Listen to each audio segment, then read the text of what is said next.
योग और भोग। एक बार एक राजा ने विद्वान ज्योतिषियों और ज्योतिष प्रेमियों की सभा बुलाकर प्रश्न किया कि मेरी जन्म पत्रिका के अनुसार मेरा राजा बनने का योग था। मैं राजा बना, किंतु उसी घड़ी मुहूर्त में अनेक जातकों ने जन्म लिया होगा जो राजा नहीं बन सके। क्यों? इसका क्या कारण है? राजा के इस प्रश्न से सब निरुत्तर हो गए। क्या जवाब दे कि एक ही घड़ी मुहूर्त में जन्म लेने पर भी सबके भाग्य अलग अलग क्यों हैं? सब सोच में पड़ गए कि अचानक एक वृद्ध खड़े हुए और बोले, महाराज की जय हो।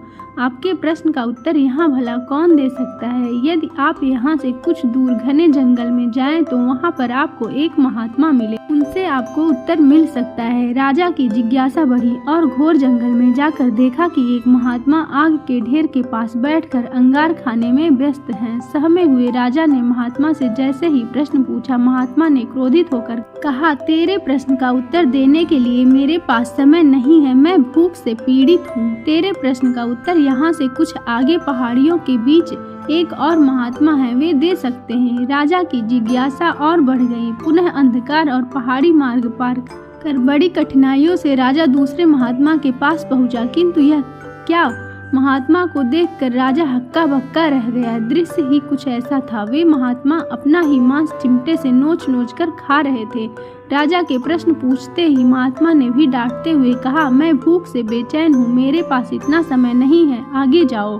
पहाड़ियों के उस पार एक आदिवासी गांव में एक बालक जन्म लेने वाला है जो कुछ ही देर तक जिंदा रहेगा। सूर्योदय से पूर्व वहां पहुंचो, वहां बालक तेरे प्रश्न का उत्तर दे सकता है।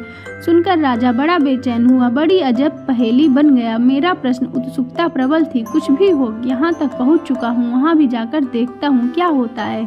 राजा पुनः कठिन मार्ग पार कर किसी तरह प्रातः होने तक उस गांव में पहुंचा। गांव में पता किया और उस दंपति के घर पहुंचकर सारी बात कही और शीघ्रता से बच्चा लाने को कहा। जैसे ही बच्चा हुआ, दंपति ने नाल सहित बालक राजा के सम्मुख उपस्थित किया। राजा को देखते ही बालक ने हंसते हुए कहा, राजन, मेरे पास भी समय नहीं है, किंतु अपना उत्तर सुन लो। तुम, मैं और वो दोनों महात्मा पिछले जन्म में चारों भाई व राजकुमार थे। एक बार शिकार खेलते खेलते हम जंगल में भटक गए। 2 दिन भूखे प्यासे भटकते रहे। अचानक हम चारों भाइयों को आटे की एक पोटली मिली। जैसे तैसे हमने 4 बाटी सेकी और अपनी बाटी लेकर खाने बैठे ही थे कि भूख प्यास से तड़पते हुए एक महात्मा आ गए।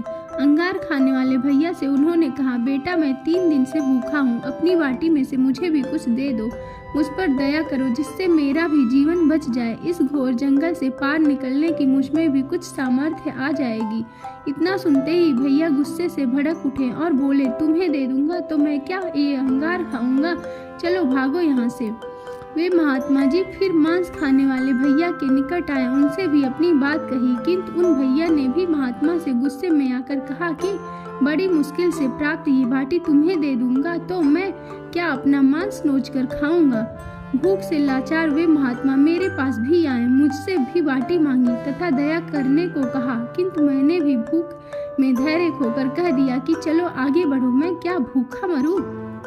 बालक बोला, अंतिम आशा लिए वो महात्मा, हे राजन, आपके पास आए, आपसे भी दया की याचना की। सुनते ही आपने उनकी दशा पर दया करते हुए खुशी से अपनी बाटी में से आधी बाटी आदर सहित उन महात्मा को दे दी। बाटी पाकर महात्मा बड़े खुश हुए और जाते हुए बोले, तुम्हारा भविष्य तुम्हारे कर्म और व्यवहार से फलेगा। बालक ने कहा, इस प्रकार हे राजन, उस घटना के आधार पर हम अपना भोग भोग रहे हैं। धरती पर एक समय में अनेकों फूल खिलते हैं, किंतु सबके फल, रूप, गुण, आकार, प्रकार, स्वाद में भिन्न होते हैं। इतना कहकर वह बालक मर गया। राजा अपने महल में पहुंचा और माना कि ज्योतिष शास्त्र, कर्तव्य शास्त्र और व्यवहार शास्त्र है। एक ही मुहूर्त में अनेकों जातक जन्म लेते हैं, किंतु सब अपना किया दिया लिया ही पाते हैं। जैसा भोग भोगना होगा वैसे ही योग बनेंगे, जैसा योग होगा वैसा ही भोग भोगना पड़ेगा। यही जीवन चक्र ज्योतिष शास्त्र समझाता है।